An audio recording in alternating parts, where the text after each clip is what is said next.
Zion Williamson plays his best game of the season, but the Pelicans defense doesn't show up in their loss to Indiana. This loss clearly shows changes need to be made to the rotation and some lineups, and at least the Pelicans have someone they can try on the bench. Let's break down what happened in the loss in today's episode of Locked On Pelicans. Let's go!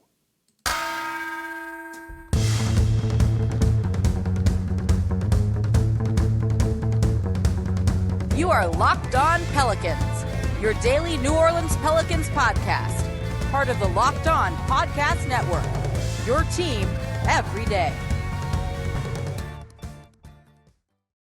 Welcome to another edition of Locked On Pelicans, the daily podcast covering your favorite team, the New Orleans Pelicans and NBA, part of the Locked On Podcast Network, your team every day, available wherever you get your podcasts and available on YouTube. I'm your host, Pelicans Insider Jake Madison, at NOLA Jake on Twitter, here with you all on this Tuesday, day after the Pelicans lose to the Indiana Pacers, 129-122. Honestly, that final score of just 7 points, it was definitely greater than that, and the score was not actually, that game was not actually that close. And thank you for making Locked On Pelicans your first listen today and every day. We're here Monday through Friday for y'all, breaking down everything you want to know about the team, and we are going to do a deep dive into the defense and what the Pelicans need to do to fix it, because that's what cost them this game against the Pacers.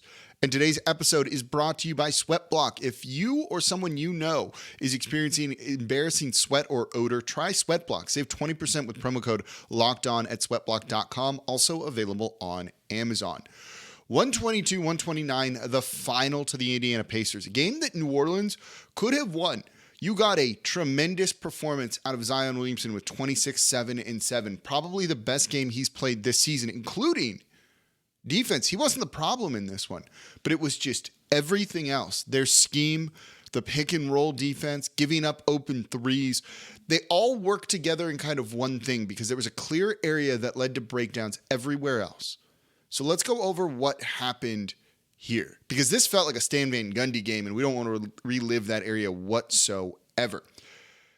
The Indiana Pacers were running a ton of pick and rolls with Tyrese Halliburton and Miles Turner. And the Pelicans, as they've done a lot of the year, especially when Jonas Valanciunas isn't out there on the court, they switch.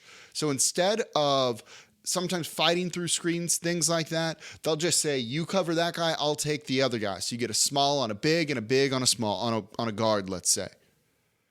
And Indiana was hunting those type of matchups all night long and breaking down the Pelicans in pick and roll situation. So if the Pelicans tried to switch, Indiana took advantage of that mismatch. Miles Turner finished with 37 points on the night. So if you put someone smaller on him, he went to work. If you put a big that couldn't guard him out on the perimeter, he shot some threes. He is not that good of a player, certainly. I promise you that. I know he's a favorite trade target for a lot of y'all. I'm not a huge Miles Turner guy, but after this game, it's tough not to be. So they really put the Pelicans in a bind in the pick and roll. There was just no pressure at the point of attack. New Orleans running a smaller backcourt against an Indiana court that has a lot of size really presented a problem here. When they did try and fight through screens, there was zero discipline on it, and they weren't really trying to contest anything. They were just kind of lackadaisically trying to move around, and they did it very wrong at times. They would go under on shooters. Tyrese Halliburton hit a ton of threes in this one. Where did the stats just go here?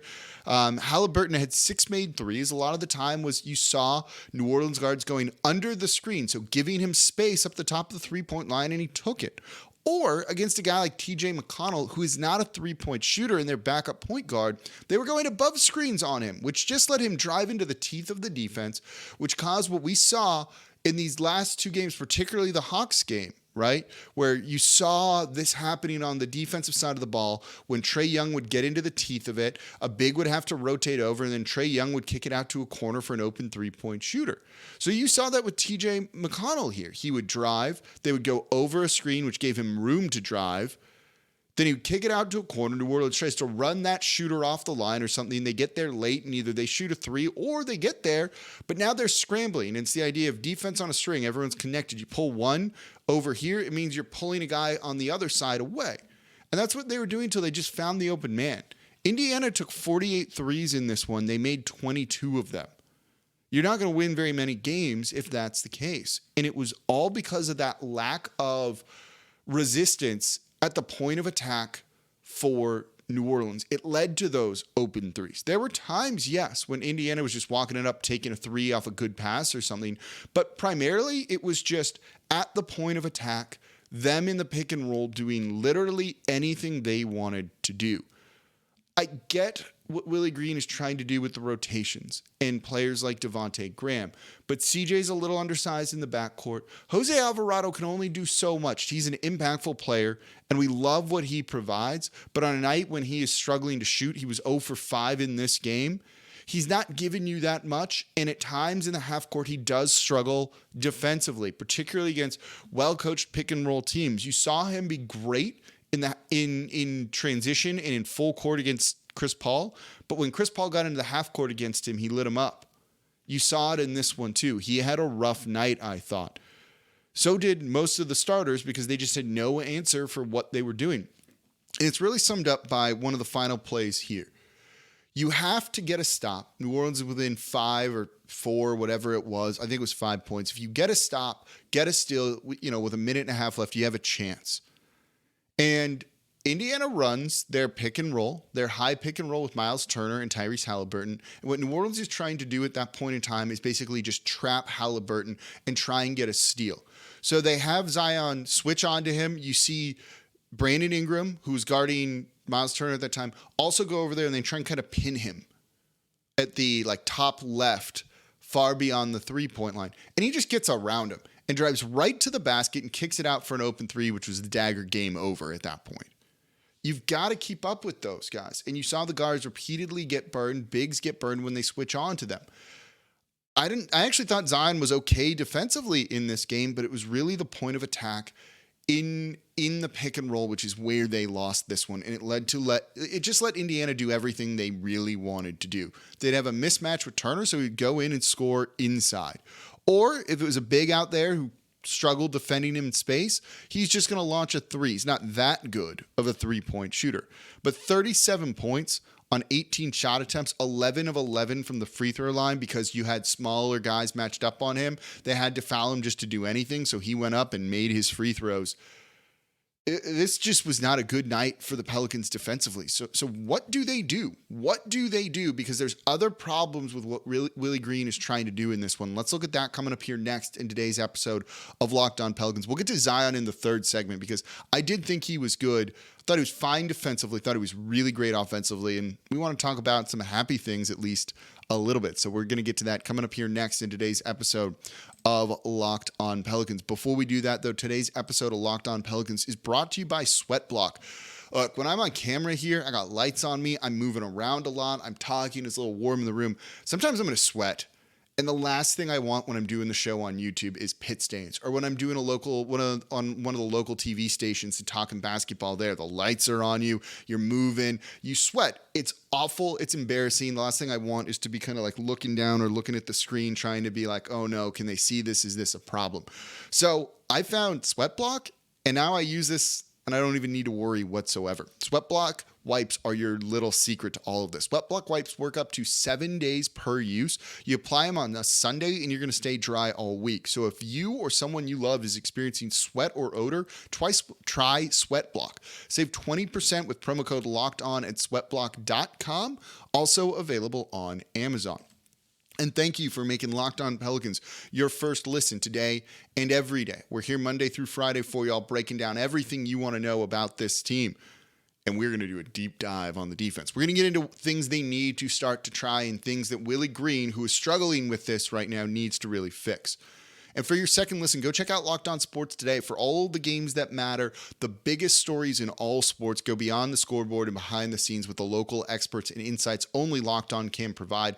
Locked On Sports Today, available on the Odyssey app, YouTube, or wherever you get your podcasts. So today we are talking about the Pelicans losing to the Indiana Pacers 129-122. Defense is the story of this one, and it's the point of attack defense with the guards and the guys that they ran out there. Devontae Graham, CJ McCollum, Jose Alvarado. They struggled in this game. They struggled in this game to really put any sort of pressure and make Indiana feel uncomfortable. You heard Willie Green after the game say, quote, "Everything was the issue. The Pacers got whatever they wanted. They ran their plays hard. They played hard. Hats off to them. They played an excellent overall game, and we didn't. I promise we'll be better."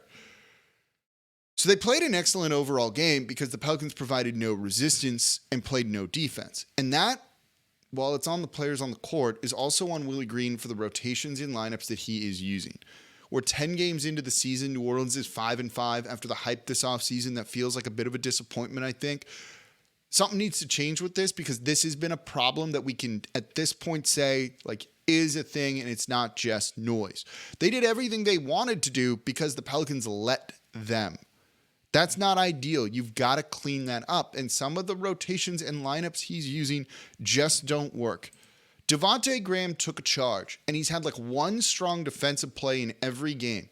He made some threes in this one, 3 of 8. He finished with 11 points on the night and 4 assists, including some really nice passes.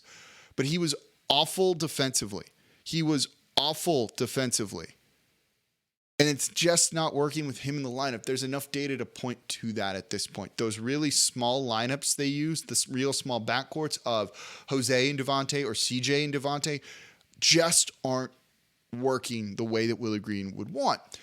You saw Devontae Graham get burned repeatedly in pick and roll situations, leading to those open 3-pointers on scrambles and things like that, passes around the 3-point line for Indiana, or them just scoring at the rim. You can't keep doing it. You know, his net rating going into this game, if you look at how the Pelicans do with him on the court versus off the court, they are significantly better when he doesn't play, when he's off the court. They are 24.1 points per 100 possessions worse with him on the court than off the court. That is a pretty damning number. And of all Pelicans players who have played more than 15 minutes, that is significant. Jonas Valanciunas is second worst on the team at minus 4.2. Devontae Graham is almost 20 points worse. The Pelicans are almost 20 points worse with Devontae Graham on the court than their second worst guy. It's just not working. And in a game like this, when you're getting beat, when you have a guy on the bench who we've seen as a good defender who helped you get a win versus the Dallas Mavericks, why is Dyson Daniels not getting any run whatsoever? You saw Willie Green use his normal rotation pattern. It's basically 9 guys with a token 10th guy getting 6 or 5 minutes just to give someone a little bit of an extra rest. But at this point, he really needs to consider taking Devontae Graham out of the lineup and putting in Dyson Daniels just for defensive purposes to see if it's going to work. This is 2 games in a row that New Orleans has been burned in the same way. And in this one, I don't even think Zion was a huge problem. Like, truly, I think this was on the guards and the backcourt. And when you force everyone to rotate because you can't keep your man in front of you, it's just not going to work. It also hurts them when they're running these small backcourts in terms of rebounding. We talked in a show last week about those long rebounds. That Lakers loss really happened because of that. They gave up in this one. Where was it? 10 offensive boards and really struggled with second chance points and things like that. You saw the Pacers get 12. That's not going to work. You need to limit those things. So down the stretch, you have Indiana getting offensive rebounds because there's a smaller backcourt out there that's struggling with that. It's not a huge shock, right? This isn't a huge surprise. Dyson Daniels, though he missed the free throws after secured a big defensive board, right? You've got to get a guy like that into the lineup to see if he's working because we have enough data and evidence right now to say that some of these lineups with Devontae Graham just aren't good. And you don't want to keep losing games because of that. And this is at a certain point where the Pelicans are really headed with it. I'm going to be curious to see what the defensive rating is after this loss, but with Devontae Graham out there, it's really not working in terms of the lineups and the minutes with some of the things that they're running out there. And that's starting to be a very big problem. And they absolutely need to start to fix it because it's tanking the defense as a whole. They had enough offensive firepower to win this game. This was a totally winnable game for New Orleans, but they struggled with those mismatches. They probably need to really start looking at the trade market, and trades don't happen this early in the NBA, to bring in a defensive big who could have shored that up. Larry Nance Jr. left with a hyperextended knee. He said he could have come back in. They're going to kind of play it by ear, so they might not have him for a game or two, and it shows you need another guy like that. They tried to go small with Zion at the 5 to close the game, and rebounding was a problem. The backcourt was a problem too. They need another big man that can really help them out with that because, and this is a show for another day, we'll probably need to talk a little bit more about Valanciunas and how he's played this season. But that point of attack defense isn't working. The numbers back it up. The eye test sees it too. They've got to try a guy like Dyson Daniels. Give them more size, give them more pressure at the point of attack, and let the Pelicans try and force turnovers and get out in transition and run. That is where they are really good. They are terrifyingly good in transition. You can only really get in transition, though, for the most part, when you're getting steals, when you're getting defensive boards and going. Not when teams are making tons of shots against you, let alone 22 three-pointers. So something's got to change, and it's probably now. I don't mind the number of guys that New Orleans is running, but they do really need to consider scaling Devontae Graham back in this one. I get they had him out there maybe to keep up with the three-point shooting, but if you just got some stops, it was fine. You had enough offense. 26, 7, and 7 from Zion. Brandon Ingram got cooking in the fourth quarter, 29 points from him. Herb was feeling it with 16 points working off ball. You had Trey Murphy hitting threes. There's enough offense there to win you most games, but you need the defense to start to step up. I said the day the season started, the thing that could tank them this year was their defense. It has these past two games, and now instead of looking at being, what would that make their record? 7-3, they're 5-5, and that's disappointing. And you wasted a tremendous game from Zion Williamson, who had you doing everything. Like, the offense looked fantastic when they were running it through him. So let's now focus on the negative. Let's see if Willie Green makes adjustments. Day off tomorrow. The entire NBA is off tomorrow. Go vote. And they'll get back to it Wednesday with a game against the Chicago Bulls. So coming up next, let's take a look at, because I went long this segment, Zion Williamson and his strong game that he had the other night. Before we do that, though, today's episode of Locked On Pelicans is brought to you by BetOnline.net. BetOnline.net is your number one source for sports betting info, stats, news, and analysis, so you can get all the latest odds and trends for every professional and amateur league out there. Whether it's football to basketball, soccer, esports, they've got it all over at BetOnline.net. And if you love sports podcasts, you do, because you're listening to Locked On Pelicans, and thank you for that. You can get it over at betonline.net as well. It's just the fastest and easiest way to get your betting fix in. So head to the website today. You can also get there on your mobile device to learn more about the trends in the action over at betonline.net. BetOnline, where the game starts. And thank you for making Locked On Pelicans your first listen today and every day. We're here Monday through Friday for you all, breaking down everything you want to know about this team, really breaking down the defense and changes we need to see from Willie Green, who's making some incorrect decisions with the lineups and the rotations. And the analytics show it. And he said that he's going to be looking at the analytic data on lineups. You got to be careful with that early on in the season. 10 games in, there's some trends starting to show. Hopefully they're starting to see that in their stats and their info as well. Now for your second listen, go check out Locked On Saints. What happened? I'm assuming, I'm recording this while the Saints game is still going on. I'm assuming it's still pretty ugly and pretty bad.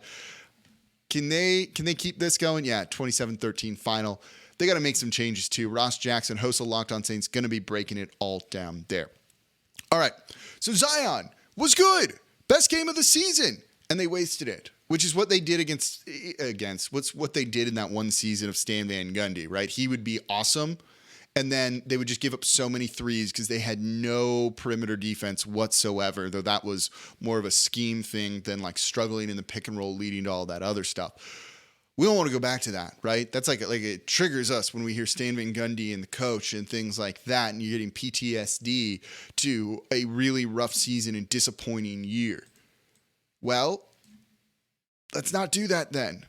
And when you get a good game from Zion, take advantage of it. 26, 7, and 7. He was awesome in this. They weren't perfect the entire time with how they used him, but it was a whole lot better. Less of Zion standing in the corner, more letting Zion be the focal point with the ball and letting the gravity create opportunities for others. They took 34 threes in this game. That is well above their average per game this year. You give the ball to Zion, other guys are going to be open. They take 28 per game, which is last in the league. They're above that in this one. It's a good start. You saw it every time Zion had the ball in his hands, particularly on the perimeter, on the three-point line. Two guys were there, which meant one person was open. You really saw it in the first or second quarter where Zion started to drive. Two guys went to him. And that left one guy to defend two players. I think it was Trey Murphy and Jose, maybe, I forget. So Zion kicked it out to Jose, who was at the right at the elbow, the break of the three-point line, who then had that defender step out to cover and was trying to cover two dudes. So he just kicked it to the open man. And that guy made an open three-pointer from the corner. Zion doesn't get an assist, but he gets a hockey assist on that one. The assist that leads to the assist, the pass that leads to the assist. And he had tons of those in this. He also had 7 assists on the night. You saw his court gravity. You saw them really try and make him the focal point to open it up for others. This was a version of Point Zion that we've been wanting to see. Him standing in the corner just doesn't do it. He made his three-pointers in this one, which is good. I don't mind him taking them in this one, particularly if he's going to go 2 or 3, because they're giving him space to shoot. They're still not. It's still going to take a while to draw defenders out, but burning him that way is a good start for things. And it just opens up his teammates so much when he has the ball in his hands and tries to get downhill and drive and make the right kind of passes. And New Orleans did a really good job capitalizing on that. Notice the three-pointers go up when he has the ball in his hands and isn't just standing in the corner. Let his gravity do the work for you.